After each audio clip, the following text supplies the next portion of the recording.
نحمده ونستعينه ونستغفره ونؤمن به ونتوكل عليه ونعوذ بالله من شرور أنفسنا ومن سيئات أعمالنا من يهده الله فلا مضل له ومن يضلل فلا هادي له ونشهد أن لا إله إلا الله وحده لا شريك له ونشهد أن سيدنا مولانا محمدا عبده ورسوله صلى الله عليه وعلى آله وأصحابه وأتباعه وذرياته وأهل بيته وعلماء أمته ومحبيه ومعهم علينا أجمعين وبارك وسلم تسليما كثيرا كثيرا. أما بعد أعوذ بالله من الشيطان الرجيم.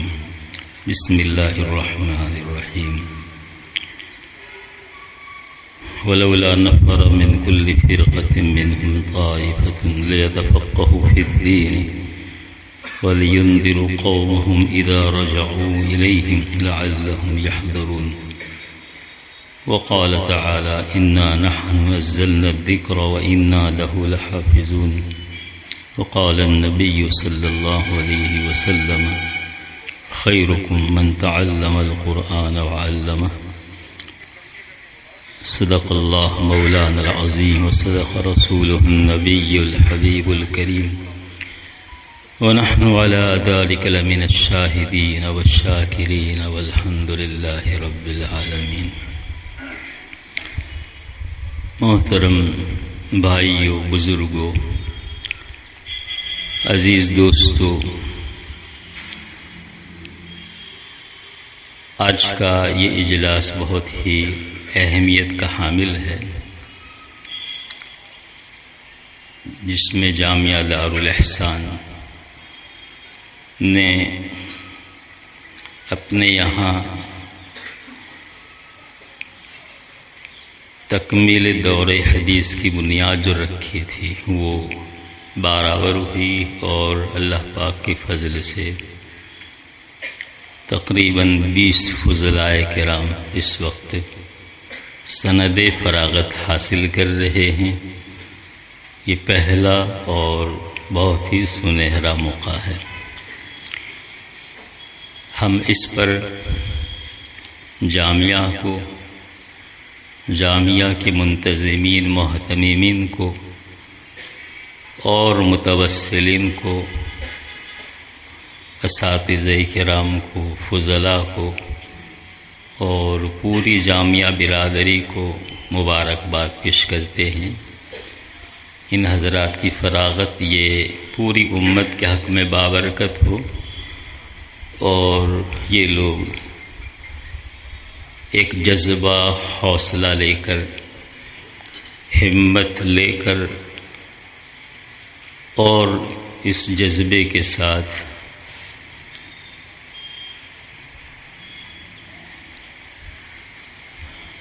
تمنا ہے یہ دل میں کہ میں کچھ کام کر جاؤں، خدا توفیق دے تو خدمت اسلام کر جاؤں. یہ جذبہ لے کر یہاں سے روانہ ہوں. آپ کے اشعار بڑے دردناک تھے اور ہمارا دل بھی بہت متاثر ہوا، لیکن بھائی جب تک آدمی اپنے مقام کو نہیں چھوڑتا اور دنیا میں نہیں پھیلتا اور دین متین کی خدمت کا جذبہ لے کر یہاں سے روانہ نہیں ہوتا، تو پھر دنیا میں کتاب و سنت کی روشنی کا پھیلنا مشکل ہے. صحابہ کرام کتنی بڑی تعداد میں تھے، لیکن تقریباً 10,000 صحابہ کرام ہیں جو مدینہ منورہ میں مدفون ہیں. باقی سب اطراف اکناف عالم میں پھیل گئے اور سب نے اللہ کے رسول کے فرمان بلغوا انی ولو آیۃ پر عمل کر کے دکھا دیا. اسی کی برکت ہے کہ آج ہم یہاں بیٹھے کتاب و سنت سن رہے ہیں، کتاب و سنت کے فضلاء کو دیکھ رہے ہیں. یہ انہی حضرات کی قربانیوں کا نتیجہ ہے.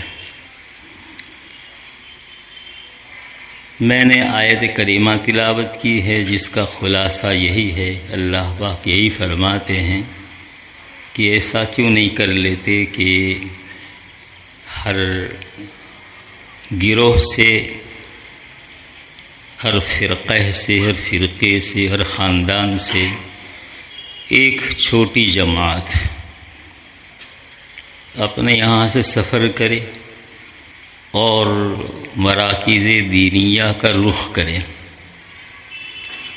تاکہ وہ دین کا گہرا علم حاصل کریں۔ لیتفقہوا فی الدین، تفقہ فی الدین جو ہے دین کے گہرے علم کو کہتے ہیں، اور یہ دعوت و تبلیغ کے لیے اور دنیا کو دین سمجھانے کے لیے واقعی گہرے علم ہی کی ضرورت ہے۔ ہلکا پھلکا آدمی پڑھ لے اور پھر دعوت و تبلیغ کے کام میں چلا جائے تو بہت سی مرتبہ ایسے مواقع پیش آ سکتے ہیں جہاں آدمی مخالفین کی اشکال و اعتراض کا جواب نہ دے سکے، لاجواب ہو جائے۔ وہ ساری بدنامی آئے گی کہ ان کے پاس کوئی جواب نہیں ہے۔ اس لیے اللہ پاک بھی گویا مطلوب اللہ کی یہاں لیتفقہوا فی الدین ہے، یہ لوگ دین کا گہرا علم حاصل کریں۔ اللہ کا فضل ہے، جیسے ہمارے مفتی محمود صاحب، پتہ نہیں ان کا دماغ کیسا ہے، کہاں سے سب نکال کر لاتے ہیں اور کتنی ترتیب سے بیان کرتے ہیں۔ مجھے تو ان کی ترتیب اور ان کا بولنا بہت ہی پسند ہے، اتنے صحیح انداز سے اور پورا ترتیب کے ساتھ، اور بلا رکے ہوئے کہیں یاد آنے لانے کی ضرورت بھی نہیں ہے۔ بس اس وقت گویا باردولی کی تاریخ کے سب سے بڑے حافظ یہی ہیں۔ تاریخ معلوم کرنا ہو باردولی، ابھی تو وہ تحقیق جاری ہے، پتہ نہیں کہاں تک پہنچے گی، اور جو مخفی گوشے ہیں انشاءاللہ وہ تو بہت محقق آدمی ہیں۔ اللہ پاک نے بہت ہی علم و فضل سے خوبیوں سے نوازا ہے۔ ایسے عالم دین کا کسی بستی میں ہونا بستی کے واسطے رحمت ہی رحمت ہے، اور کسی ادارے کو ایسے لوگوں کی سرپرستی میسر آ جائے تو یہ بھی بہت بڑا اللہ کا انعام ہے اور بہت بڑا اللہ کا فضل ہے۔ میں عرض کر رہا تھا لیتفقہوا فی الدین، اللہ پاک فرما رہے ہیں اس میں طلباء کو گویا ایک طرح کا حکم ہے کہ تم گہرا علم حاصل کرنے کی کوشش کرو۔ لیتفقہوا فی الدین، پھر اس کے بعد وَلْيُنذِرُوا قَوْمَهُمْ، اس کے بعد ہے تاکہ اپنی قوم کا انذار کرے، یعنی قوم کو جا کر یہ علم و فضل پہنچائے، انذار کرے، قوم کو ڈرائے۔ معلوم یہ ہو رہا ہے کہ انذار مرتب ہے تفقہ پر، اگر تفقہ نہیں ہے تو انذار مشکل ہے، ممکن نہیں ہے۔ اس لیے گہرا علم حاصل ہوگا تو فریضہ انذار کو عمدہ طریق سے انجام دے سکے گا۔ اور اس سے یہ بھی نکلتا ہے کہ جب تفقہ فی الدین حاصل ہو گیا تو اسی مدرسے میں پڑھے مت رہ جاؤ۔ ینذروا قومہم، اب تو تمہارا کام ہے انذار قوم کرنا۔ اب تم کتنا صدمہ کرو گے، خامخواہ صدمہ، کیا ضرورت؟ اب تو خوشی کا موقع ہے، اب تو تمہیں اللہ پاک نے فریضہ انذار سے مشرف کیا ہے کہ جاؤ اور اپنی قوم کا انذار کرو۔ وَلْيُنذِرُوا قَوْمَهُمْ اِذَا رَجَعُوا إِلَيْهِمْ، جب لوٹ کر قوم کے پاس جائیں۔ ایک تفسیر اس کی ہے، اوپر سے جہاد سے ربط کرو گے تو تفسیر مختلف ہو جائے گی۔ 3 تفسیریں راضی رحمۃ اللہ علیہ نے نقل کی ہے۔ ایک تفسیر آخری یہ بھی ہے کہ اس کا تعلق اوپر سے نہیں ہے بلکہ اس کا تعیہ مستقل ایک الگ سے آیت ہے۔ وَلْيُنذِرُوا قَوْمَهُمْ إِذَا رَجَعُوا إِلَيْهِمْ لَعَلَّهُمْ يَحْذَرُونَ۔ میں اس کے کا ربط اوپر سے بیان یہ کیا کرتا ہوں کہ اوپر جن آیات میں جہاد کا تذکرہ ہے وہ تبلیغ بالسیف و سنان ہے، اور یہاں جس جہاد کا تذکرہ ہے وہ تبلیغ بالقلم واللسان ہے۔ تو دونوں میں جہاد ہی جہاد ہے، اس لیے کہ قلم و لسان سے بھی جہاد ہوتا ہے، سیف و سنان سے جیسے ہوتا ہے، اور دونوں جہاد میں کوئی لمبا فرق نہیں ہے۔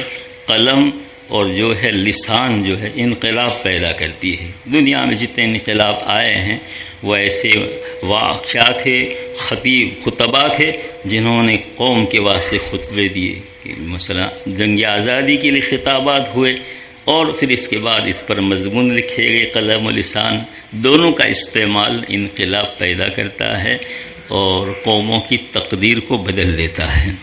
اس لیے یہ بھی کوئی معمولی جہاد نہیں، یہ بھی جہاد کے برابر ہی ہے، بالقلم واللسان۔ اس لیے میرے بھائیوں، رات کو ایک جگہ بیان کر رہے تھے سورہ یوسف کے اختتام پر، رسول اکرم صلی اللہ علیہ وسلم فرماتے ہیں قل ھذہ سبیلی ادعو الی اللہ علی بصیرۃ انا ومن اتبعنی۔ آپ لوگوں سے کہہ دو ھذہ سبیلی، یہ میرا راستہ ہے۔ کون سا راستہ؟ دعوت الی اللہ کا راستہ۔ ادعو الی اللہ، میں دعوت دیتا ہوں اللہ کی طرف، یہ میرا سبیل ہے۔ ادعو الی اللہ انا ومن اتبعنی علی بصیرۃ، یہ اصل ہے، علی بصیرۃ انا ومن اتبعنی، بصیرت کے ساتھ میں اور میرے متبعین۔ اس سے ایک بات تو یہ معلوم لیا، تفقہ سے اس کا جوڑ ہے کہ دین میں تفقہ ہوگا تو انذار ہوگا۔ اس لیے کہ رسول اکرم صلی اللہ علیہ وسلم جو دعوت اپنی بیان کر رہے ہیں وہ دعوت بصیرت والی دعوت، کہ میں اور میرے متبعین یعنی صحابہ کرام جو دعوت دے رہے ہیں اللہ بصیرت، بصیرت کے ساتھ دعوت دے رہے ہیں۔ گویا علم ظاہری اور علم باطن دونوں سے آراستہ تھے، اب دعوت کا کام۔ تو یہ دعوت جو ہے جتنی مؤثر ہوتی ہے وہ بے بصیرتی والی دعوت مؤثر نہیں ہوتی ہے، اس سے تو قسم قسم کے توہمات پیدا ہو جاتے ہیں اور پتہ نہیں کیا سے کیا ہو جاتا ہے۔ اس لیے دعوت جو ہے وہ تو وہی کہلائے گی جو علی بصیرت ہو، لیتفقہوا فی الدین، تفقہ فی الدین والی دعوت۔ اور یہ انذار جو ہے یہ اللہ کا مطلوب ہے، مقصود ہے، اور اسی سے جو اللہ پاک نفع چاہتے ہیں مخلوق کا، اسی پر مدار رکھتا ہے۔ تو آپ صلی اللہ علیہ وسلم بصیرۃ انا ومن اتبعنی، اور اس سے خود ایک بات اور اس سے معلوم ہوئی کہ سارے صحابہ علی بصیرۃ تھے، سارے صحابہ بصیرت تھے، کسی صحابی کا کوئی امتیاز نہیں ہے۔ اس لیے کہ آپ فرماتے ہیں الا بصیرۃ انا ومن اتبعنی، میں بھی بصیرت پر اور میرے متبعین، اور اول متبعین کون ہیں؟ صحابہ کرام ہیں۔ اس لیے صحابہ کرام کے باب میں اور اس میں کسی کا امتیاز نہیں ہے، جس نے میرا اتباع کیا، بلکہ اور تھوڑا سا اس کو پھیلا دو، اول متبعین تو صحابہ ہیں، ثانی متبعین تابعین ہیں، پھر تبع تابعین ہیں، اور پھر من تبعہم بإحسان الی یوم الدین، یہ سب متبعین ہیں، یہ بصیرت والے لوگ ہیں، اور انہی کا اتباع کیا جائے گا تو پھر آدمی منزل پر پہنچے گا۔ الا بصیرۃ انا ومن اتبعنی وسبحان اللہ عما یشرکون۔ تو میرے بھائیو، عزیز دوستو، قابل مبارکباد ہیں آپ لوگ جو آپ نے دین کا علم حاصل کیا، کتاب و سنت سے واقفیت آپ کو ہوئی۔ اب آپ جو ہیں اپنے علم کو خوب بڑھانے کی کوشش کریں، جیسے ہمارے علماء ایسے موقع پر اسلاف بیان کرتے ہیں کہ یہ فراغت نہیں بلکہ اب تو اشتغال ہے، یہ سند اشتغال ہے، سند فراغت نہیں ہے۔ فراغت معنی ظاہری کورس سے آپ فارغ ہو گئے، لیکن اب تو آپ کا اشتغال بڑھ جانا چاہیے، آپ کا اشتغال بڑھ جانا چاہیے۔ ایک جگہ اور چھوٹے کچھ علماء کرام جمع تھے کہ بیان کرو، بات کرو، میں تو ایسی بات کرتا ہوں۔ تو میں نے ان حضرات سے عرض کیا تھا کہ دیکھو، نبی اکرم صلی اللہ علیہ وسلم فرماتے ہیں العلماء ورثۃ الانبیاء وانہم لا یورثوا دینارا ولا درہما وانما ورثوا العلم فمن اخذہ اخذ بحظ وافر او کما قال علیہ الصلاۃ والسلام، کہ علماء انبیاء کے ورثہ ہیں۔ پہلی بات، علماء انبیاء کے ورثہ ہیں۔ بھئی جیسا مورث ویسا وارث، اس لیے میرے حاضرین جو بھائی لوگ بیٹھے ہوئے ہیں ان سے تو ہم درخواست کریں گے کہ جیسے نبی اکرم صلی اللہ علیہ وسلم کی عظمت ہمارے دلوں میں ہے، ان کے وارثین کی بھی عظمت قلوب میں ہونی چاہیے۔ آج کل ایک عام ماحول ہو گیا ہے، مادیت کا دور ہے، مادہ پرستی ہر ایک کے دل دماغ پر چھائی ہوئی ہے۔ اس واسطے جہاں مادہ دیکھتے ہیں وہاں تو نگاہیں جھک جاتی ہے، اور جہاں آدمی کو مادے سے خالی دیکھتے ہیں اس کی طرف کوئی التفات نہیں کرتا ہے، معاشرے میں اس کا کوئی وزن نہیں ہوتا ہے۔ میرے بھائیوں، یہ میزان جو ہم نے قائم کر رکھی ہے کہ کوئی بہت بڑا مالدار آ گیا، کوئی بڑا زمیندار آ گیا، بڑی فیکٹری کا مالک آ گیا، بڑا بیلنس والا آ گیا، تو ہم کھڑے ہو گئے اس کے پیچھے پیچھے ہوئے گا، اچھا اتنا ہے اس کے پاس، فلاں ہے۔ یہ تو عظمت ہے ہمارے دل میں، چونکہ مادیت بہت غالب ہے۔ اور کوئی علامہ آ گیا، کوئی بہت بڑا مفتی آ گیا، ہائے مولوی صاحب ہیں، کوئی بات نہیں، نہ ان کی کوئی خاطر، نہ ان کی کوئی عزت احترام، عظمت دل میں نہیں ہوتی۔ بولنے کو بولتے لیکن جو دل میں اس کی عظمت ہے اتنی عظمت دل میں نہیں ہوتی ہے۔ اس روایت سے آپ صلی اللہ علیہ وسلم نے علماء کو اپنا وارث قرار دیا ہے، لہذا ان کی عظمت بھی دل میں ہونی چاہیے جیسا کہ انبیاء کرام کی عظمت دل میں ہے۔ اور اس میں اگر کمی آ گئی تو آدمی کے ایمان کا خطرہ ہو جاتا ہے۔ اس جماعت کی بھی اگر تحقیر تذلیل آ گئی تو ایمان کا خطرہ ہو سکتا ہے۔ میں مفتی صاحب بیٹھے ہیں، ان کی موجودگی میں کہہ رہا ہوں، اگر میری غلطی ہو تو آپ اصلاح کر دیں گے۔ بہت خطرناک چیز ہے۔ حافظ ہے، حافظ ہے، حافظ کو بھی اپنے حافظ ہونے کی قدر نہیں ہوتی کہ تم کیا ہو، میں تو حافظ ہوں۔ عالمگیر رحمۃ اللہ علیہ کا قصہ بہت مشہور ہے، نماز ذوالفقار صاحب رحمۃ اللہ علیہ بہت سنایا کرتے تھے کہ عالمگیر رحمۃ اللہ علیہ بیٹھے ہوئے تھے، ایک لڑکا گلی میں بھیک مانگ رہا تھا۔ ان کو بہت برا لگتا تھا، اس لیے کہ وہ خود اپنے ہاتھ کی کمائی سے کھاتے تھے، وہ نہیں چاہتے تھے کوئی بھیک مانگے، بلکہ ہر آدمی اپنے ہاتھ کی کمائی سے کھائے، قد یمین عرق جبین سے کھائے۔ سارے انبیاء کا ہی طریقہ تھا، نبی اکرم صلی اللہ علیہ وسلم یہی تعلیم تھی۔ اب میں قصہ سناؤں، بات اور چلی جائے گی۔ یہاں عالمگیر رحمۃ اللہ علیہ کو بہت برا لگا، اس بچے کو طلب کیا، بلایا کہ بھائی ادھر آؤ، کہ تمہارے پاس کوئی ہنر، کوئی فن، کچھ جانتے ہو؟ کہا نہیں، میں تو کچھ نہیں جانتا، اس لیے تو بھیک مانگ رہا ہوں۔ کہا کہ تم سوچو، کوئی چیز تم کو یاد ہوگی، معلوم ہوگی۔ بہت سوچنے کے بعد کہنے لگا کہ میں حافظ قرآن ہوں۔ ان کو اتنا صدمہ ہوا کہ یا اللہ، یہ حافظ قرآن ہے اور کہتا ہے میرے پاس کچھ نہیں ہے، اس کو سبق سکھانا چاہیے کہ تیرے پاس کیا ہے، اس کو بتلانا چاہیے۔ چنانچہ اپنے خدام سے کہا کہ اس کو اس کمرے میں بند کر دو، اور کھانا پانی سب بند، تالا لگا دیا، بند کر دیا۔ اب بچہ ہی ہوتا ہے، جوان سا 14-15 سال کا بچہ رہا ہوگا یا اس سے بھی کم ہوگا۔ ایک دن ہوا، 2 دن ہوئے، بھوک پیاس کی وجہ سے تڑپنے لگا، چیخ پکار کرنے لگا۔ لیکن عالمگیر نے یہ کہہ دیا تھا کہ جب تک اس کمرے کو روشن نہیں کر دے گا وہاں تک تجھ کو اندر سے باہر نہیں نکالیں گے۔ اب بہت مجبور ہو گیا تو اس نے اللہ کے حضور ہاتھ اٹھایا کہ باری تعالیٰ، تو تو سورج کو روشنی دیتا ہے، چاند کو روشنی دیتا ہے، تیرے یہاں روشنی کے خزانے ہیں۔ یہ بادشاہ ضد کر رہا ہے، اڑا ہوا ہے، میں بھوک پیاس سے تڑپ رہا ہوں، مر جاؤں گا، تو تھوڑی روشنی دے دے، اس کمرے کو روشن کر دے۔ چنانچہ اس کا دعا کرنا تھا، کمرہ روشن ہو گیا۔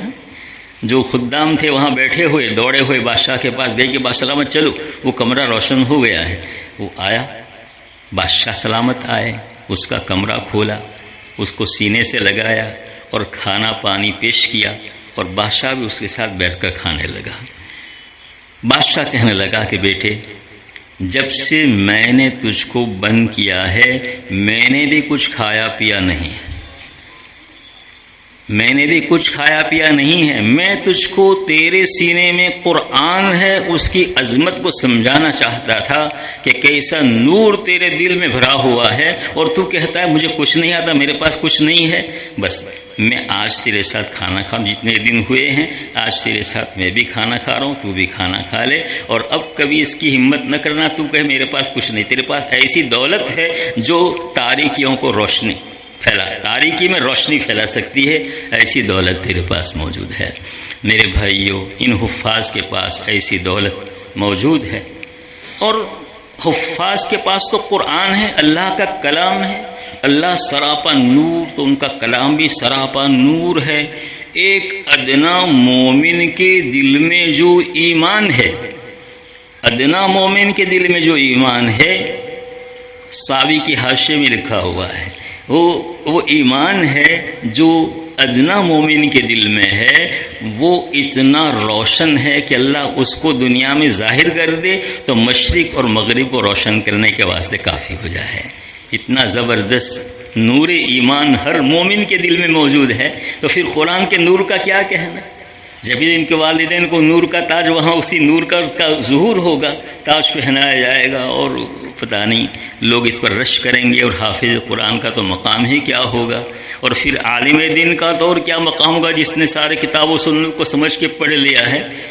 اس لیے میرے عزیز بھائیوں، بچوں، میرے دوستوں، یہ تو خیر اب یہاں سے جانے ہی میں ہے، تمہارے لیے بھی خیر یہاں سے جانے میں، اور مدرسے کے لیے بھی خیر تمہارے یہاں سے جانے میں۔ اب مدرسہ تم کو یہاں پال کے کیا کرے گا، کیا پڑھائے گا؟ کہ بس ہمارے پاس جو تھا دے دیا، اب جاؤ اس کو پھیلاؤ، اس کو تقسیم کرو دنیا میں جا کر، اور تم جتنا کام کرو گے، جتنا اچھا کام کرو گے، مدرسے کا نام روشن ہوگا۔ یہ سارے آپ کے اساتذہ ہیں، کون ہے؟ کسی مدرسے میں پڑھ رہے تھے؟ نہیں پڑھ رہے تھے، وہاں سے چھوٹ کر آئے نہیں آئے، اب دیکھو یہاں کام کر رہے ہیں، اب ان کے نام کے گن گا رہے ہیں، اور ان کے نام پر فراق پر رو رہے ہیں۔ یہ کب ہوا؟ جب کہ انہوں نے اس جگہ کو چھوڑا اور پھیل گئے، اور جا کر انہوں نے تعلیم و تعلم کا سلسلہ جاری کیا۔ آپ حضرات بھی یہی کریں گے۔ میں تو کہہ رہا تھا العلماء ورثۃ الانبیاء، علماء انبیاء کے ورثہ ہیں، اور انبیاء میراث میں مال نہیں چھوڑتے بلکہ میراث میں علم چھوڑتے ہیں۔ انہم لم یورثوا دینارا ولا درہما وانما ورثوا العلم، وہ علم چھوڑتے ہیں، لہذا تم وارث الانبیاء ہو علم میں۔ اور علم کی دو قسمیں ہیں، چلو ایک بات اور اندر سے، دو قسمیں ہیں، ایک علم ظاہر اور ایک علم باطن۔ علم ظاہر یہ الفاظ کا علم جو کتابوں میں لکھا ہوا ہے، یہ علم ظاہر ہے، اور علم باطن جو ہے وہ بھی کتابوں میں لکھا ہوا ہے، لیکن اس کے واسطے اہل باطن کی صحبت کی ضرورت ہوتی ہے۔ جیسے علم ظاہر کے واسطے علم ظاہر والوں کی صحبت کی ضرورت ہوتی ہے، اور جو بغیر صحبت کے علم حاصل کرتا ہے وہ ایسا ہے جیسے ایسا درخت جو کانٹے دار ہو، راستے پر اگ نکلا ہو اور جانے والوں کو نقصان پہنچاتا، اس سے کوئی فائدہ نہیں، نہ سایہ دیتا ہے اور نہ کوئی فائدہ پہنچاتا ہے، بلکہ الٹا راستہ روکے ہوئے ہے۔ تو یہ جو بغیر اپنے مطالعے سے عالم ہو جاتے ہیں، نہیں ہو جاتے ہیں، وہ ایسے ہی ہوتے ہیں۔ اب ایک عورت نے نکاح پڑھایا مولانا کو، ذاکر حسین کی صدر جو تھے نا، اس کے پوتے کی یا فخرالدین احمد کے پوتے کا نکاح پڑھایا، عورت نے نکاح پڑھایا، اور وہ کہتی ہے کہ میں نے مولانا آزاد کی تفسیر پڑھی ہے، اس لیے میں عالمہ ہوں، اور اس نے سورہ فاتحہ سنائی تو اہدنا الصراط المستقیم صراط الذین انعمت علیہم، حروف کا تو ٹھکانہ ہی نہیں، لیکن اعراب کا بھی ٹھکانہ نہیں، اور اپنے آپ کو عالم و فاضلہ کہتی ہے، صرف مولانا آزاد کی تفسیر پڑھ کر وہ عالم و فاضلہ ہو گئی ہے۔ ایسے دنیا میں ایسے کورس چلتے ہیں، عورتوں کو مفسرہ کی سند 6 مہینے میں دے دی جاتی ہے۔ کینیڈا کا ایک بچہ ہمارا کہہ رہا تھا، وہ دور کیا ہے، درس تفسیر قائم کرتا ہے عورتوں میں۔ میں نے پوچھا کہ تو عورتوں میں درس تفسیر ہر ہفتہ قائم کرتا ہے کہ مولانا بہت ضرورت ہے؟ یہاں تو بعض ادارے ہیں جو عورتوں کو 6 مہینے میں مفسرہ کی سند دے دیتے ہیں، پھر وہ عورتیں تفسیر کرتی پھرتی ہیں، وہ کیسی تفسیر کریں گی؟ ایسے اسی لیے جامعہ دابھیل میں ایک اجلاس ہوا تھا، تو مولانا تشریف لائے تھے، اپنے خالد سیف اللہ دامت برکاتہم العالیہ، ہر حضرت مفتی صاحب بھی تشریف فرما تھے، مفتی محمود صاحب بھی سارا اس جلسے کا انتظام کر رہے تھے، نظامت کر رہے تھے۔ تو اس وقت بھی انہوں نے یہی کہا کہ مسجد درس تفسیر قائم کرو، ہر مسجد کا امام یا مسجد کا کوئی عالم دین اس مسجد میں درس تفسیر قائم کرے، اس لیے کہ تم نہیں قائم کرو گے تو غلط لوگ آ کر غلط فائدہ اٹھائیں گے، درس تفسیر قائم کریں گے اور وہ غلط تفسیر لوگوں کے سامنے بیان کریں گے۔ حتیٰ کہ یہاں تک کہا گیا اس مجلس میں کہ چاہے کوئی لڑکا اس صلاحیت کا ہو کہ اس سے وہ تفسیر نہیں ہو سکتی، جیسے ہوتا ہے ادنا اعلیٰ اور اوسط قسم کے لوگ بچے ہوتے ہیں، تو وہ صرف معارف القرآن کو کھول کر سنا دے، یہاں تک فرمایا تھا۔ تو صحیح علم میرے بھائیوں، درس تفسیر قائم کرنا یہ آپ لوگوں کا فریضہ ہے۔ سب عہد کرو کہ ہم جا کر اپنی مسجد میں درس تفسیر ضرور قائم کریں گے، جمعہ کا بیان ضرور کریں گے، لوگوں سے رابطے میں رہیں گے، مسئلے مسائل کے اعتبار سے، رفاہ عام کے کام جو ہیں، کوئی بیمار ہوا تو، کوئی جماعت میں گیا تو، کوئی کچھ، بہرحال جتنا دائرہ کار ہے اس میں رہ کر آپ لوگ کام کریں گے۔ یہی مدرسے کی نیک نامی ہے اور آپ حضرات کی سعادت ہے کہ آپ جا کر کام کریں گے۔ بہت سے بچے جا کر اپنے کاروبار میں لگ جاتے ہیں، ایسے بات بچے ملے کہ کیا کرتے ہو، کہ کاروبار کرتے ہیں۔ میں نے کہا پڑھاتے نہیں ہو؟ کہا کہ وقت نہیں ملتا ہے۔ میں نے کہا اللہ کے بندے، پڑھانے کے بعد تو کہا جا سکتا ہے کہ پڑھانے کی وجہ سے کاروبار کا وقت نہیں ملتا ہے، لیکن تم کو کاروبار کی وجہ سے پڑھانے کا وقت نہیں ملتا ہے۔ 10 سال پڑھا کس کام کا؟ کوئی ہوٹل میں لگ گیا، کوئی کاروبار میں لگ گیا، کوئی بازار میں لگ گیا، کسی کی تجارت والدین کی اس میں لگ گیا۔ یہ میرا آپ کا کام نہیں ہے۔ انما ورث العلم، اللہ کے نبی نے ہم کو علم کا وارث بنایا ہے، لہذا ہم علم ظاہری میں بھی آپ کے وارث ہیں اور علم باطن میں بھی آپ کے وارث ہیں۔ لہذا اہل باطن کی صحبت اختیار کر کے اس باطنی فیوز کو بھی حاصل کرنے کی آدمی کو کوشش کرنا چاہیے۔ ایک روایت ہے اشراف امت حملۃ القرآن و اصحاب اللیل، کہ میری امت کے اشراف جو ہیں وہ حملۃ القرآن، آپ حملۃ القرآن ہیں اور کون ہے؟ حملۃ القرآن ہے، یہ اس امت کے اشراف۔ اب چاہے آپ اشراف اور بہت اچھے بڑے لوگ چاہے کہ جس کو سمجھو، لیکن اللہ کے نبی کے یہاں تو اشراف امتی حملۃ القرآن، میری امت کے اشراف حملۃ القرآن ہے، جو قرآن کے حاملین ہے۔ جب الفاظ کے حاملین اشراف الامت ہے تو الفاظ کے ساتھ معنی معارف کے حاملین اشراف امت کیوں نہیں ہوں گے؟ ان کا درجہ تو بہت بڑا ہوگا، لیکن اس کے ساتھ لگا ہے وہ اصحاب اللیل، اصحاب اللیل لگا ہوا ہے۔ اس لیے اشراف یہ شرفیت جو ہمیں مل رہی ہے، شرافت مل رہی ہے، وہ دو باتوں پر ہے، حملۃ القرآن بھی ہم بنے اور اصحاب اللیل بھی بنے۔ اصحاب مولانا ابرار الحق صاحب رحمۃ اللہ علیہ نے تو یہاں تک لکھا ہے، انہی کی کتاب میں دیکھا اس حدیث کا معنی مفہوم، کہ چھوٹے بچے جو درجے حفظ میں ہیں ان کو بھی اصحاب اللیل بنا سکتے ہیں، ان کو تہجد پڑھائیں گے، کہاں ان سے کہہ دو یا تو اٹھا دو، جلدی 2 رکعت پڑھیں گے اور اپنا سبق پڑھنا شروع کریں گے، نہیں تو عشاء کے بعد ان سے کہو وتر کے بعد 2 رکعت تہجد کی نیت سے پڑھ لیں تو تمہیں تہجد کا ثواب مل جائے گا۔ کتنا آسان نسخہ ہے، اس سے آسان کچھ ہو سکتا ہے، اٹھنے کی ضرورت نہیں۔ تہجد کیا ہے؟ وتر کے بعد 2 رکعت پڑھ لیا کرو، 4 رکعت پڑھ لیا کرو، تہجد کی نیت کر لیا کرو۔ یہ اشراف امتی حملۃ القرآن و اصحاب اللیل، اصحاب اللیل کو اس لیے لگایا کہ وہ حملۃ القرآن ظاہری الفاظ کے حاملین نہیں، بلکہ اس کے ساتھ باطن بنے گا جبکہ وہ تہجد کے عادی ہوں گے، اللہ سے رابطہ مضبوط ہوگا۔ معلوم ہوا کہ ہم وارث ہیں، لیکن 2 باتوں میں وارث ہیں، ایک ظاہر کے بھی وارث ہیں اور ایک باطن کے بھی وارث ہیں۔ لہذا ہمیں جیسے ظاہر مل گیا، اہل باطن سے رشتہ قائم کر کے اپنے باطن کو بھی ہمیں سنوارنے کی کوشش کرنا چاہیے۔ اللہ مجھے آپ کو توفیق دے۔ تو میں عرض کر رہا تھا کہ اللہ پاک فرماتے ہیں وَلَوْلَا نَفَرَ مِنْ كُلِّ فِرْقَةٍ مِّنْهُمْ طَائِفَةٌ لِيَتَفَقَّهُوا فِي الدِّينِ وَلِيُنذِرُوا قَوْمَهُمْ إِذَا رَجَعُوا إِلَيْهِمْ لعلہم یحذرون، کہ وہ اپنی قوم کا انذار کرے۔ جب اس سے بھی معلوم ہوا کہ انذار اللہ پاک چاہتے ہیں، کاروبار نہیں چاہتے ہیں۔ وَلِيُنذِرُوا اس پر مرتب ہوا ہے وَلِيُنذِرُوا قَوْمَهُمْ، اور تاکہ وہ انذار کریں۔ وہ تعلیم تعلم کے بعد کاروبار میں مشغول ہونا اللہ کے یہاں پسندیدہ نہیں ہے، بلکہ انذار قوم اللہ پاک پسند کرتے ہیں۔ اس بات وَلِيُنذِرُوا قَوْمَهُمْ إِذَا رَجَعُوا إِلَيْهِمْ لَعَلَّهُمْ يَحْذَرُونَ فرمایا ہے۔ اللہ پاک آپ بچوں کو توفیق عطا فرمائے۔ خیر، رمضان آ رہا ہے، شعبان ختم ہونے جا رہا ہے، میرے بھائیوں سے بھی دو باتیں عرض کروں گا. یہ ہمارے طلبہ کرام سے دو باتیں تھیں، دو باتیں اپنے عام بھائیوں سے اس آپ لوگوں سے بھی عرض کروں گا. میں چاہتا تھا میں اس وقت توبہ کا بیان کروں گا. توبہ یا ایھا الذین آمنوا توبوا الی اللہ توبۃ نصوحا. دوسری جگہ فرمایا تائبون العابدون الحامدون السائحون الراکعون الساجدون الآمرون بالمعروف والناہون عن المنکر والحافظون لحدود اللہ وبشر المؤمنین. دونوں جگہ توبہ کا تذکرہ ہے.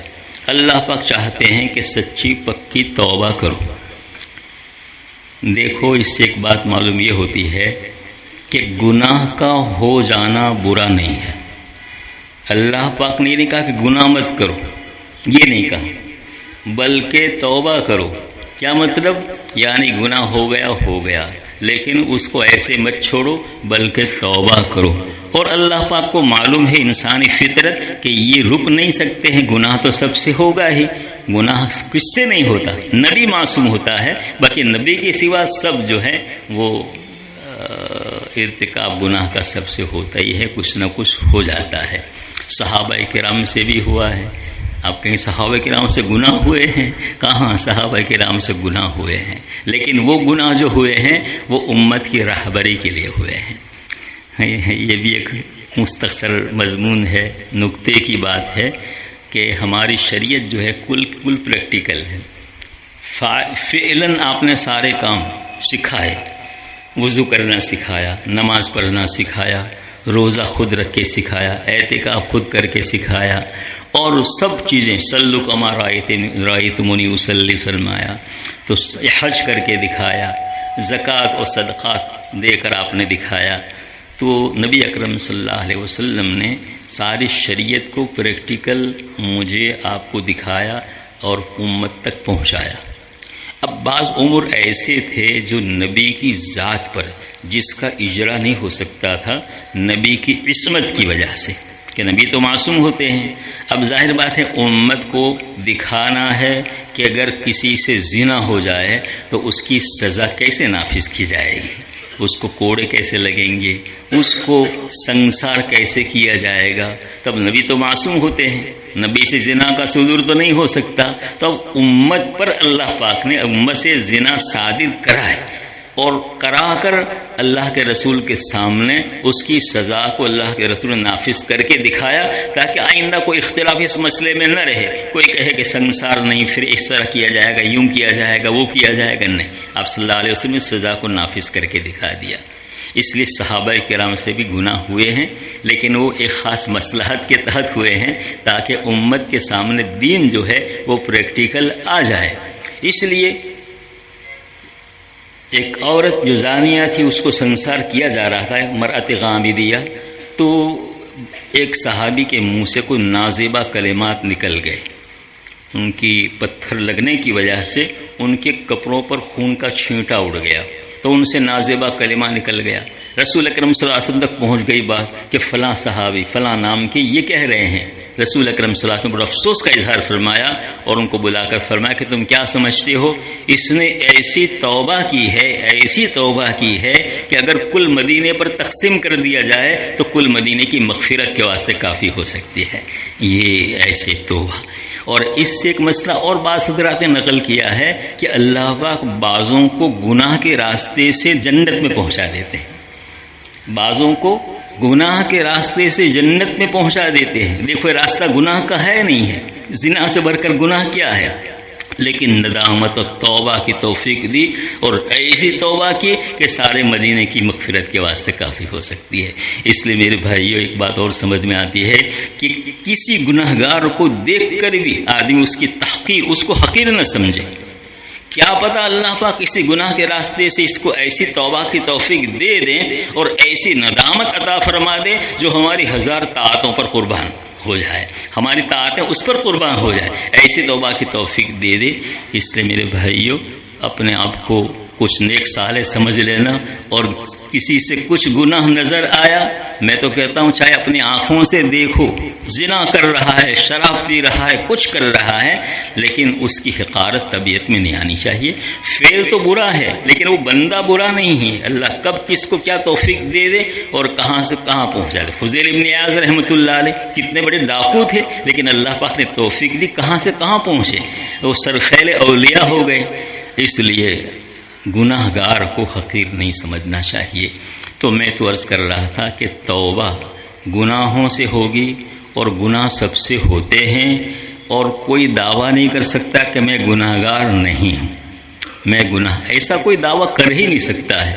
اور جو دعویٰ کرے گا وہ متکبر ہے، تکبر کر رہا ہے کہ میرا تو کوئی گناہ نہیں ہے، میں پارسا ہوں، میں صاحب فضل ہوں۔ نہیں، کوئی نہیں ہے، کوئی نہیں ہے، میں نہیں، آپ نہیں، اور دنیا کا کوئی انسان نہیں جو دعویٰ کرے کہ میں گناہ گار نہیں۔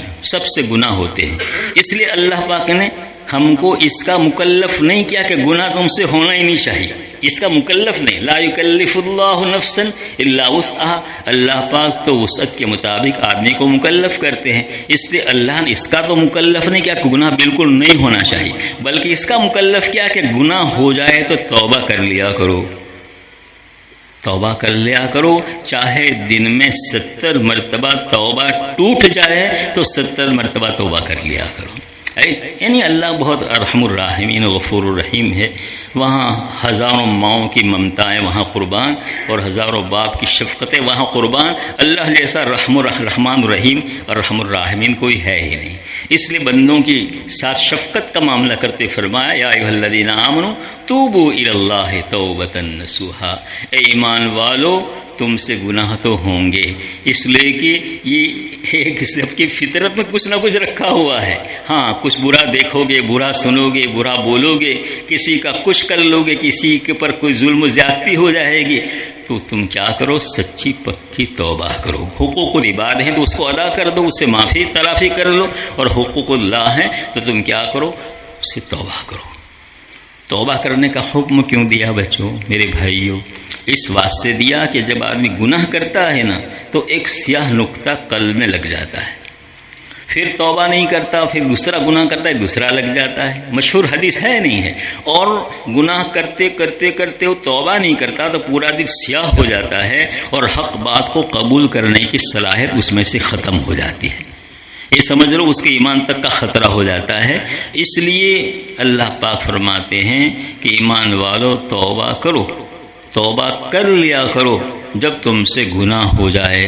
ہمارے مشائخ جب بیعت کرتے ہیں تو بھی یہ عہد لیتے ہیں نہیں لیتے ہیں کہ کوئی گناہ نہیں کروں گا، اگر ہو گیا تو کیا کروں گا، توبہ کر، فوراً توبہ کروں گا۔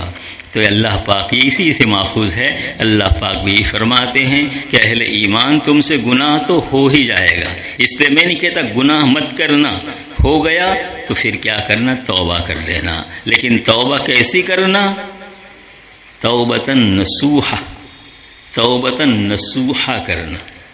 نصوحا جو ہے یہ نصیحت سے ہے، من خالص توبہ، باسو کہتے ہیں یہ اصل الناصح سے، اصل الناصح من خالص شہد، لہذا نصوح کے معنی خالص توبہ، جس میں توبہ کے شرائط گویا موجود ہوں، سب کے سب ایسی توبہ خالص توبہ۔ بعض کہتے ہیں منصحہ سے ہے، اور منصحہ سوئی کو کہتے ہیں، اور سوئی کیا کرتی ہے، کپڑا پھٹ جاتا ہے تو اس کو جوڑتی ہے، پھٹے ہوئے کپڑے کو جوڑتی ہے۔ تو ایسی توبہ جو اللہ سے ٹوٹے ہوئے رشتے کو جوڑنے والے ہو، ایسی توبہ کرو۔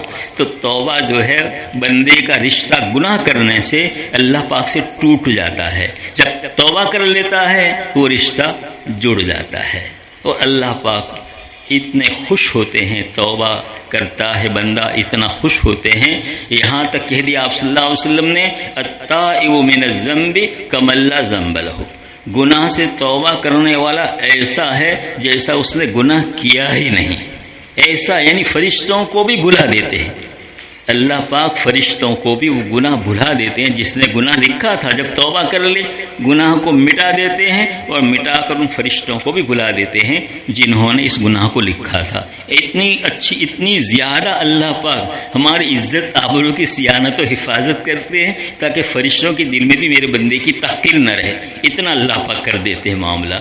اس لیے میرے بھائیوں رمضان مبارک آ رہا ہے. ہمیں اللہ پاک شعبان میں برکت دے، رمضان تک پہنچا دے، عافیت سے رمضان گزارنے کی بھی عمر ہمیں اللہ پاک عطا فرمائے. لیکن توبتاً نصوحا کر لو، توبتاً نصوحا کر لو، خالص توبہ کر لو. جو جس کا گناہ ہے، میں اپنے گناہ سوچوں، آپ اپنا گناہ سوچیں، آپ اپنا گناہ سوچیں. ہمارے بعض علماء تو کہتے ہیں کہ گناہوں کی لسٹ بناؤ، اپنے گناہوں کی لسٹ بناؤ اور ایک ایک کر کے توبہ کر کے رمضان تک میں سارے گناہوں سے توبہ مکمل کر لو. دل کو صاف کر لو، اس کی سیاہی کو مٹا دو توبہ کے ذریعہ، تاکہ رمضان کی برکات کو حاصل کرنے کی صلاحیت اس قلب کے اندر پیدا ہو جائے. بالکل قلب ایسا ہے جیسے زمین. آپ تو زمیندار لوگ ہیں، گنا بوتے ہیں اور پتہ نہیں کیا کیا چیزیں بوتے ہیں کھیت میں. اس سے پہلے زمین کو ہموار کرتے ہیں، ٹریکٹر چلاتے ہیں، ہل چلاتے ہیں، اس میں کھاد ڈالتے ہیں، کیا کیا سب کرتے ہیں. زمین کو تیار کرنا ضروری ہے. اگر زمین تیار نہیں ہے اور بارش ہو گئی، آپ نے بیج بھی ڈال دیا تو فصل اچھی نہیں ہوگی. اور بعض زمینیں جو کھار والی ہوتی ہے جس میں پتھر ہیں اور پتہ نہیں کیا ہے، جھاڑی ہے، وہاں تو کچھ اگتا ہی نہیں ہے. تو یہ ساری جھاڑیاں، یہ سارے کانٹے، یہ سارے پتھر، یہ سارا کھار جو ہے یہ وہ ہے جو زمین کو پیداوار سے روکتا ہے. بارش اب ہو گئی، خوب ہوئی، عمدہ بارش ہوئی، لیکن اس زمین میں کچھ اگتا نہیں ہے. اس زمین کو گویا پتہ ہی نہیں چلتا کہ مجھ پر بارش ہوئی ہو، تو پانی بہہ جاتا ہے وہاں سے. ایسے اللہ کی رحمت رمضان میں برسے گی. اگر ہم نے قلب کی زمین کو تیار نہیں کیا ہے اور اس کو ہموار نہیں کیا ہے، اس کو گناہوں سے پاک توبہ کے ذریعہ نہیں کیا ہے، تو رمضان گزر جائے گا، ہمیں پتہ بھی نہیں چلے گا کہ اللہ کی رحمتوں کی بارش ہوئی کیسی ہوئی اور کیسی نہیں ہوئی، اور کب ہوئی اور کب نہیں اور کب چلے گئی. اس لیے ایسے لوگوں کو رمضان کے آنے کی اتنی خوشی بھی نہیں ہوتی ہے، بلکہ ڈرتے ہیں رمضان سے. روزہ خور بعض ہوتے ہیں. بعض گاؤں میں ہم نے دیکھا میرے بھائیوں، بلکہ حقیقت ہے، اس میں کوئی بڑھا چڑھا کر بات نہیں کر رہے ہیں، سچی پکی بات ہے. بعض نوجوان بچے ایک گھر میں جمع ہوتے ہیں، وہاں کھانا پکتا ہے اور سب جا کر رمضان میں وہاں کھانا کھاتے ہیں. نوجوان بچے جو روزہ رکھ سکتے ہیں، اس کے باوجود اس کے اندر مشغول رہتے ہیں. رمضان میں کھیل کود اور بڑھ جاتا ہے، میچیں بڑھ جاتی ہے، کیرم بورڈ کے کھیل بڑھ جاتے ہیں، دوسرے کھیل بڑھ جاتے ہیں. راتوں کی شرارتیں رمضان میں بڑھ جاتی ہے، رات کی میچیں رمضان میں بڑھ جاتی ہے. یہ سب اللہ کے غضب کو دعوت دینے والی چیزیں ہیں میرے بھائیوں، کہ تم کو رمضان اس واسطے نہیں دیا تھا کہ تم اس رمضان کو ضائع کرو، فضولیات میں ضائع کرو. اس لیے میرے بھائیوں جو یہاں بیٹھے ہوئے ہیں، ان سے تو میں درخواست کروں گا، عاجزانہ درخواست کروں گا کہ وہ لوگ سچی پکی توبہ کر کے ان سب سے جائیں. اس جلسے کا حاصل اپنے واسطے یہی سمجھیں، ان فضلاء کی برکت سے، ان علماء کرام کی برکت سے، کہ ہم کم سے کم اتنا کر کے جائیں کہ اس رمضان کے اوقات کو ضائع نہیں کریں گے. میں تو یہ کہتا ہوں کہ کوئی آدمی فجر کی نماز پڑھے، سحری کی فجر پڑھی جماعت کے ساتھ، سو گیا، ظہر تک سوتا رہے. ظہر کی نماز پڑھی جماعت کے ساتھ، عصر تک سوتا رہے. عصر کی نماز پڑھی جماعت کے ساتھ، مغرب تک سوتا رہے. اور کیا کرے؟ پھر اٹھ کر افطار کر لے. یہ اچھا ہے اس کے مقابلے میں جو رمضان کے اوقات کو فضولیات میں ضائع کرتا ہے. اس لیے کہ اس نے کوئی فضول کام تو نہیں کیا.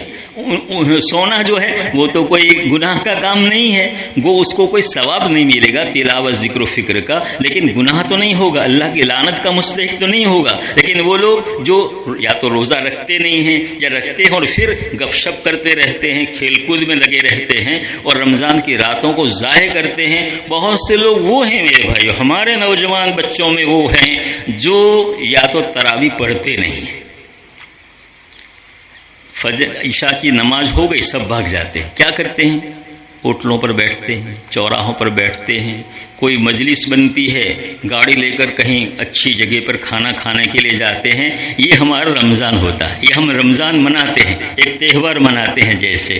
اور بعض لوگ مسجد میں رہتے ہیں تو پچھلی صف میں بیٹھے رہتے ہیں، امام تلاوت کرتا ہے، وہ پچھلی صف میں بیٹھے ہوئے ہیں، ان کو قرآن کی کوئی قدر نہیں، قرآن کی کوئی عظمت دل میں نہیں کہ ہمیں قرآن کتنی بڑی نعمت اللہ پاک نے دی ہے، کیسی عظمت والی چیز دی ہے، کیسا نور ہی نور دیا ہے میرے بھائیوں۔ یہ جب تک سچی پکی توبہ نہیں کریں گے وہاں تک قرآن کی نورانی سمجھ میں نہیں آئے گی۔ اللہ کی طرف سے ہونے والی بارش رحمت کی وہ ہماری سمجھ میں آ نہیں سکتی ہے جب تک ہم اپنے دل کی زمین کو ہموار نہیں کریں گے، جب تک اس میں عمل کے، دعا کے، تلاوت کے پھل پھول کھلنے والے نہیں ہیں اور جی لگنے والا نہیں مسجد میں، جب تک ہمارا دل صاف نہیں ہوگا اور اس زمین کو ہم نے ہموار نہیں کیا ہوگا۔ اس میں احساس و شعور جب پیدا ہوگا برکتوں کا، ظہور ہوگا، جب دعا میں دل لگے گا، تلاوت میں جی لگے گا، شوق پیدا ہوگا ذکر کا، فکر کا، تعلیم کے حلقوں کا، اس وقت ہوگا جب کہ دل ان برکتوں کو قبول کرنے کے قابل ہوگا، اور وہ ہوگا توبۃ نصوحہ کرنے کی وجہ سے۔ اس لیے میرے بھائیو، عزیزو، بزرگو، دوستو، ایک درخواست ہے کہ میں آپ سب مل کر اپنے اپنے طور پر رمضان سے پہلے ایسی توبہ سچی پکی کر لیں کہ آئندہ ان گناہوں کے قریب نہیں جائیں گے، اور اس وقت رمضان میں کوئی گناہ نہیں کریں گے اور اپنے اوقات کو ضائع نہیں کریں گے۔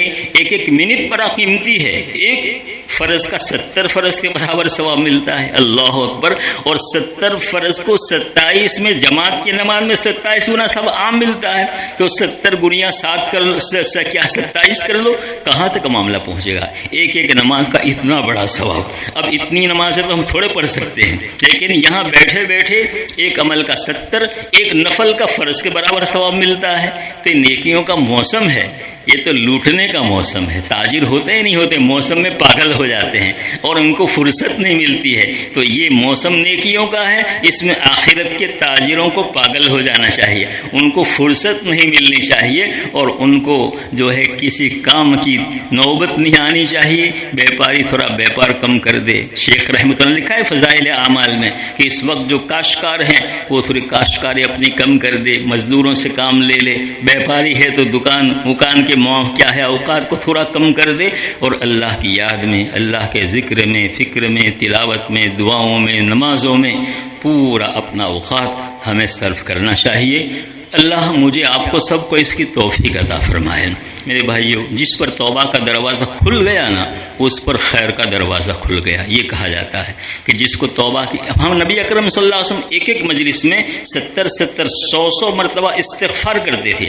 اب بتلائیے، نبی تو معصوم ہوتے ہیں، ان کو استغفار کرنے کی ضرورت کیا تھی؟ کچھ مصلحتیں اور تھی، اپنے اعلیٰ مقام کے اعتبار سے وہ استغفار کرتے تھے، لیکن خاص طور ایک وجہ یہ بھی ہے کہ امت کو تعلیم دینا ہے کہ میں نبی ہو کر، معصوم ہو کر اتنا توبہ استغفار کرتا ہوں، تو تم کو کس قدر توبہ و استغفار کرنا چاہیے۔ اس سے میرے بھائیو، توبہ استغفار کر کے اپنے آپ کو پاک صاف کر کے دل کی زمین میں خوب توبہ کا ہل چلا دو، ٹریکٹر چلا دو، اور اس زمین کو ہموار کر لو، تاکہ رمضان خوشگوار ماحول میں ہم گزار سکیں اور رمضان کی برکتوں سے ہم مستفیض ہو سکیں، اس سے فائدہ اٹھا سکیں۔ توبہ کے بعد کتنا وقت ہوا قاری صاحب؟ میں کچھ کہوں،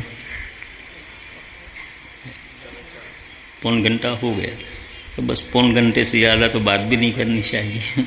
آج کل کے ماہرین کہتے ہیں کہ ایک مضمون کی طرف پبلک کا ذہن جو ہے وہ پون گھنٹہ متوجہ رہتا ہے، پون گھنٹے کے بعد منتشر ہونا شروع ہو جاتا ہے، اس لیے تقریر جو ہے پون گھنٹے کی ہونی چاہیے۔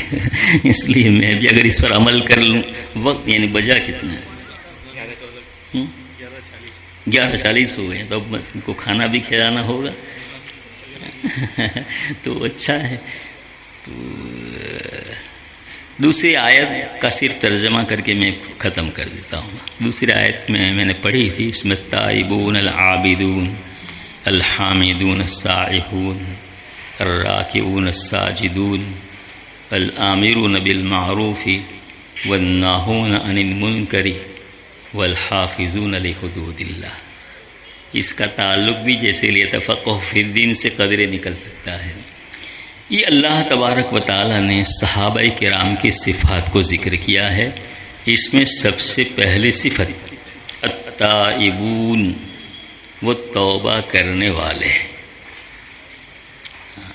سب سے پہلی صفت التائبون ہے. جب صحابہ تائبون ہیں اور پہلے نمبر پر اللہ تائبون کو ذکر کر رہے ہیں تو ظاہر بات ہے ہمیں تو توبہ کی اور بہت زیادہ ضرورت ہے.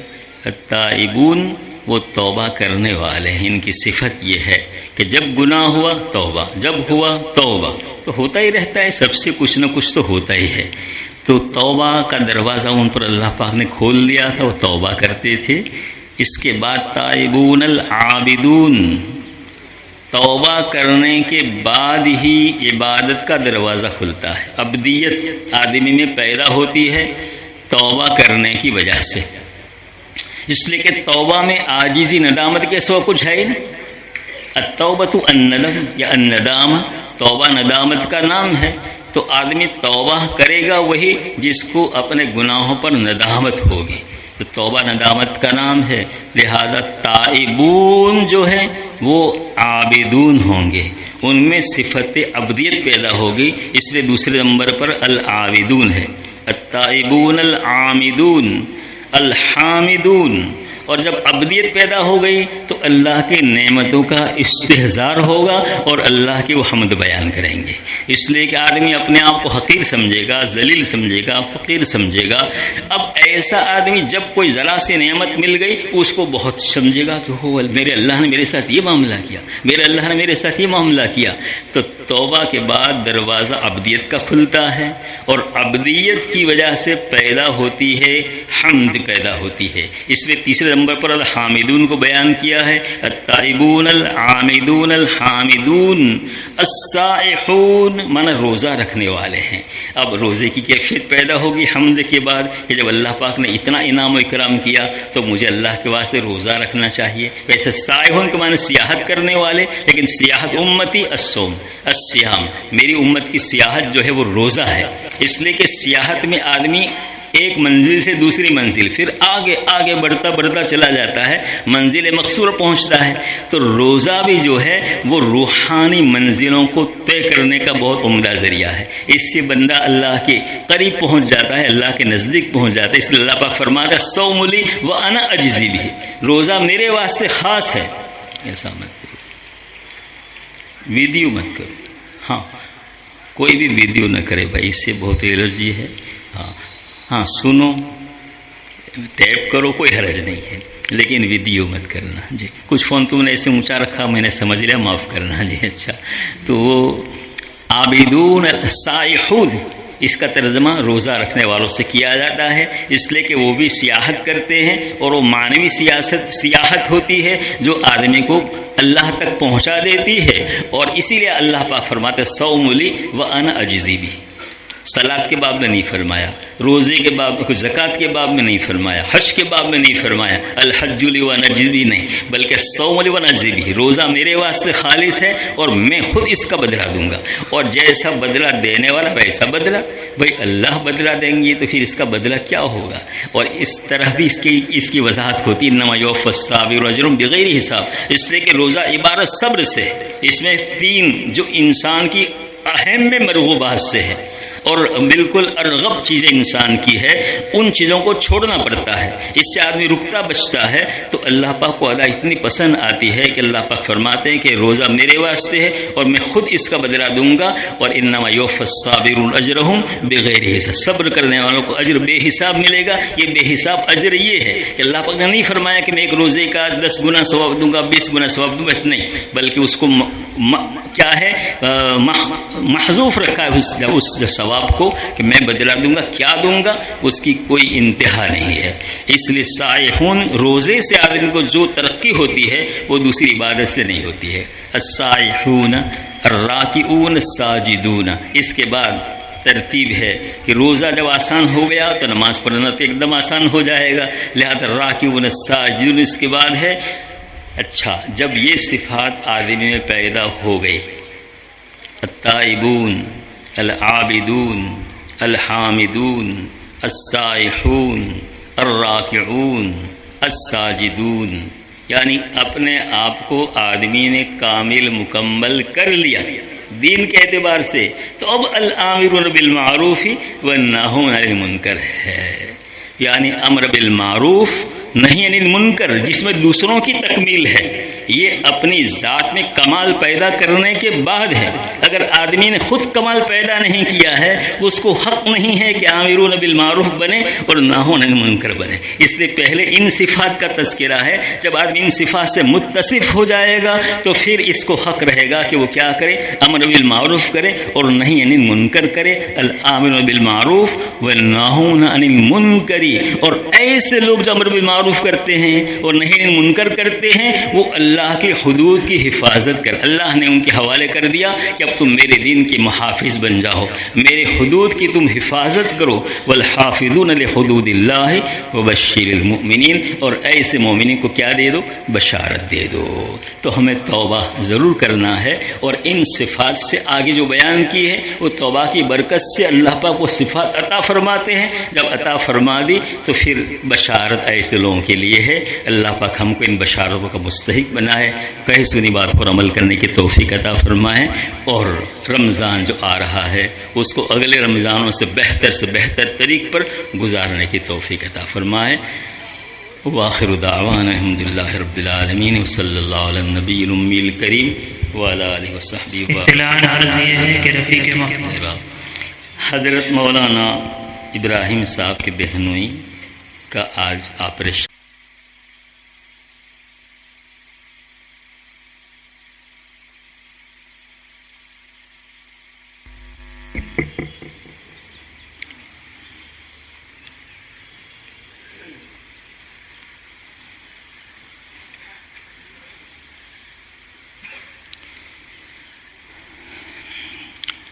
نحمده ونستعينه ونستغفره ونؤمن به ونتوكل عليه ونعوذ بالله من شرور أنفسنا ومن سيئات أعمالنا من يهده الله فلا مضل له